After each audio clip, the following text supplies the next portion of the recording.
Sim, amados irmãos e irmãs, a palavra de Deus nesta manhã quer nos levar a uma experiência de abertura, a uma transformação total na nossa vida. A primeira leitura, retirada da profecia de Ezequiel, está trabalhando a mentalidade daquele povo que até então entende que tudo que lhe acontece está relacionado a uma causa. E a esta causa eles dizem o pecado dos nossos pais. Como a leitura começa no versículo 25, se faz necessário pegar o início do texto para entendermos qual era o refrão que eles andavam anunciando ali. Imagine bem o que seria esse refrão. Com certeza algo que estava irritando o coração de Deus, porque estavam se afastando da promessa. A palavra do Senhor foi-me dirigida nestes termos: por que repetis continuamente esse provérbio entre os israelitas? Os pais comeram uvas verdes, mas são os dentes dos filhos que ficam embotados. Esse texto quer dizer que, naquele tempo, a concepção era assim: o filho de fulano, fez tal coisa, então o neto é que vai pagar. Era essa a mentalidade dela. E a isso se lançava uma culpa em Deus. Então Deus é culpado de tal coisa que está acontecendo, porque Deus está castigando os pais nos filhos. Olha que imagem louca e absurda. Mas essa imagem já existiu. E ainda hoje, em alguns lugares, ela persiste. Isso não está muito longe, não. Ela persiste. E essa imagem, o que faz? Ela tira de nós a real imagem de Deus misericordioso, que vem para dar ao homem uma oportunidade para que esse experimente um caminho de arrependimento, de reconciliação, se volte para ele. Em nenhum momento o texto está querendo dizer, então o pecador continue assim, está tudo bem. Não. Está propondo um caminho de reconciliação, de renovação, mas está ao mesmo tempo alertando: não é isso que acontece. Deus não está castigando. E o profeta então começa a trabalhar com aquele povo essa visão. O profeta vai trabalhando e mostrando que a misericórdia de Deus deve ser manifestada. Vós andais dizendo a conduta do Senhor não é correta? Ouvi voz da casa de Israel: é a minha conduta que não é correta? Ou antes é a vossa conduta? Porque a culpa de tudo que estava acontecendo estava sendo lançada em Deus. E mais uma vez volta aquele ditado popular: quem planta batata não pode colher alface, não é verdade? Quem colher alface, planta alface. O que vai dar mais trabalho, Mas não tem como plantar uma coisa e querer colher outra. Se eles estavam plantando algo de errado, o que estava vindo como consequência disso, a culpa não estava em Deus, mas nas próprias escolhas. A liturgia da palavra de hoje quer nos chamar a atenção de uma coisa muito importante: o dom da salvação, a gratuidade da salvação, mas ao mesmo tempo a nossa corresponsabilidade. Porque com muita facilidade nós falamos assim: já estamos salvos. Isso ouvimos por aí, Fulano, o que você é hoje? Eu aceitei Jesus, já sou salvo. Maravilha, eu também sou salvo em Jesus na cruz do Calvário. Mas isso não quer dizer que eu já tenho uma carteira carimbada e agora é deitar, e só esperar a glória. Pode esperar você para outro lugar.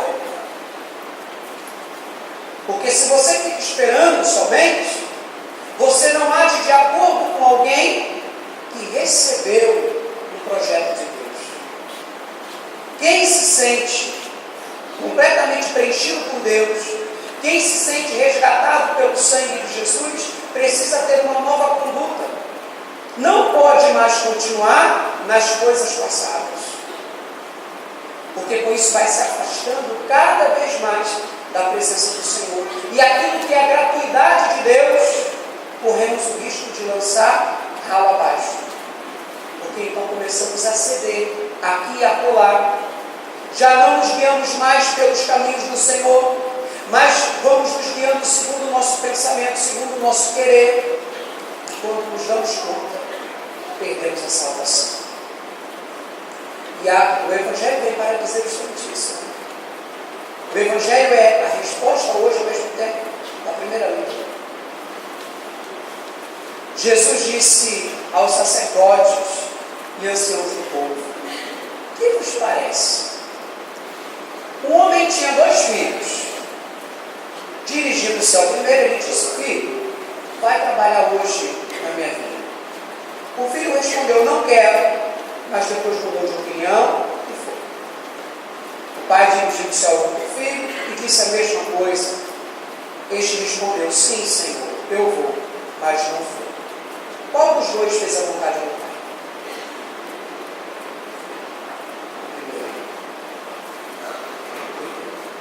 E nesse primeiro está representado, sabe quem?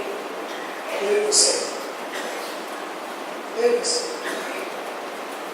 Todas as vezes que nós deixamos de lado aquilo que não presta e nos voltamos para Deus, nós estamos tendo essa atitude desse filho, que a primeiro momento até diz não, mas depois cai no arrependimento e volta.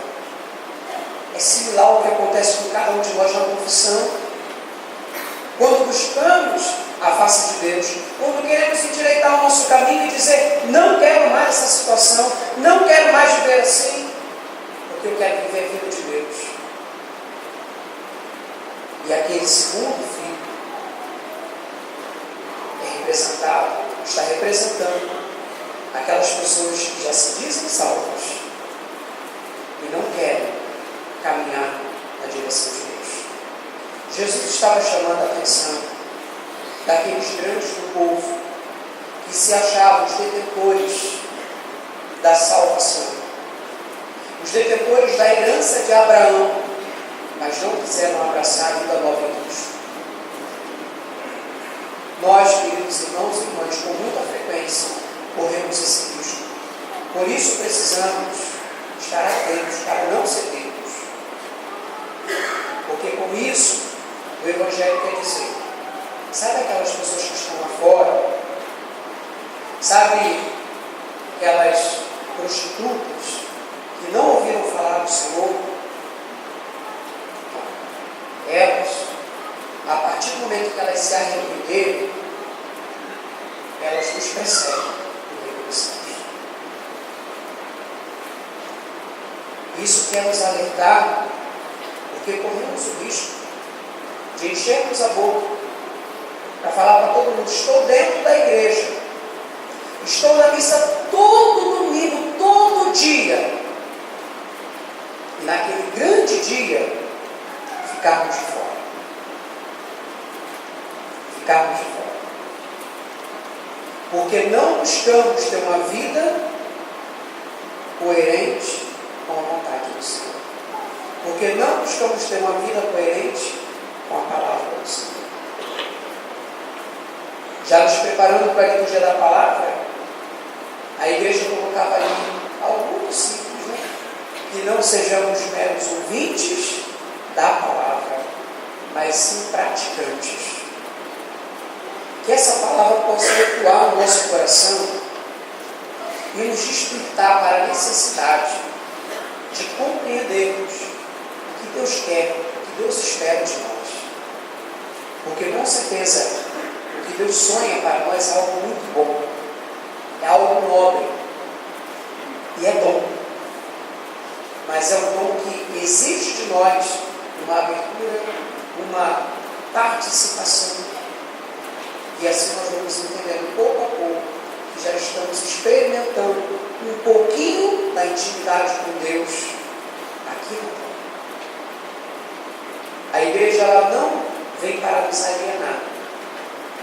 Tem gente que pensa que só vai experimentar tudo de Deus na eternidade, né? Então a pessoa ela vive eternamente pensando na eternidade. Ela não trabalha, ela não faz, né? Ela já... Mas não é isso que a igreja nos diz. A igreja nos diz que no hoje já podemos antecipar, e sobretudo na Eucaristia, onde já antegozamos a eternidade, essa liturgia da Jerusalém Celeste, e a partir dali começamos a experimentar na nossa vida a direção de Deus. Que o Senhor nos ajude e que ao longo dessa semana, experimentando já aquilo que Deus quer fazer, tudo aquilo que Deus quer modelar na nossa vida, possamos cada vez mais ter uma vida coerente, adorando, louvando ao Senhor pelo dom da salvação a cada um de nós. Louvado seja nosso Senhor Jesus Cristo.